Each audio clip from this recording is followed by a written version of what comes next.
Well, it's very simple. He got it wrong. I see the Telegraph headline, "Robbed at the Death," and they speak to David Denton afterwards, who said that the bounce of the ball has changed our lives for the next 4 years. It's unbelievable. He said he went and met with his family afterwards, and you could have filled a bathtub with the tears. All the players in the dressing room were crying. It's the code of moral ethics in rugby that the referee's decision is final. You did not see, I'd love to have seen Jose Mourinho reaction after that, had it been an equivalent incident in football.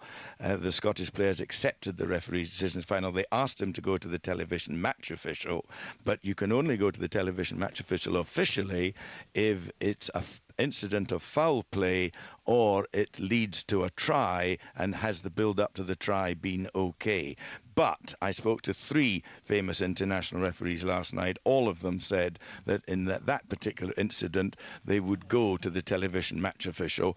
But can I say this? The television match official, the 2 touch judges, and the referee Joubert, just before that line out, Stuart Hogg had cleared the ball from his own 22 up deep into a half of Australia, and after he kicked it, he was then later smashed out of the field of play, flew through the air, and Hogg said, "I ended up in the front row of the grandstand." It was a late tackle. It should have been picked up by Ben Skeen, the TMO. He should have alerted the referee. The referee should have seen it.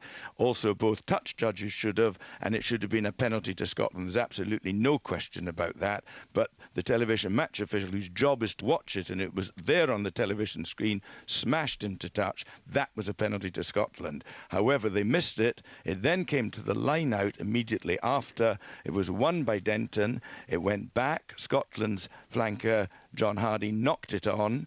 It was then picked up by John Welsh in front of him. He would have been offside. However, it was touched by Hardy. Nick Phipps, the scrum half, then touched it, the Australian scrum half, and that immediately meant that when he flicked it back, it touched his chest, both hands, and he flicked it back, and he admitted afterwards that he knew what he was doing. He admitted it, and that meant John Welsh was onside, and the penalty shouldn't have been awarded. Well, Ian, so you then saw what Gavin Hastings described as despicable and disgusting, and Matt Dawson in the commentary box agreed. The referee sprinted off the pitch 50 metres, and to quote the Telegraph, at the speed of Usain Bolt.